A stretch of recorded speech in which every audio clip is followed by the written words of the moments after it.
I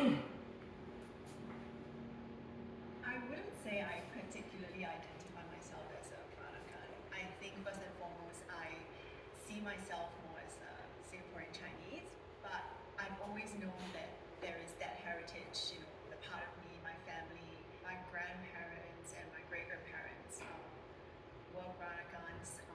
They, I see photos of my grandma in the traditional wear, the sarong kebayas, and at Chinese New Year, the food we eat are Peranakan dishes. So those, I guess, just the little things that I remember. I do and I don't identify as Peranakan. I wouldn't say I identify as a Peranakan.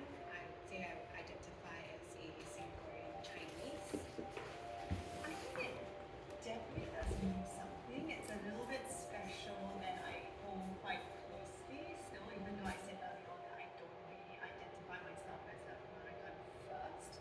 But it is a little bit of tradition that I think that's a part of me, and um, it's always nice to hold on to something that's a little bit special and different. My interest in my own heritage, ironically, started when I lived in Australia.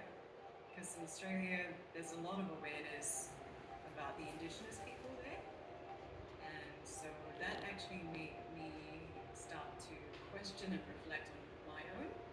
And I suppose I've always known that I've been Peranakan, but I've always just accepted that I am, but never delved further or deeper into it, and only started to develop that interest over time as I got older, perhaps just simply as a product of growing up, maybe maturing and having a bit more of that maturity to reflect and think about my own identity and belonging.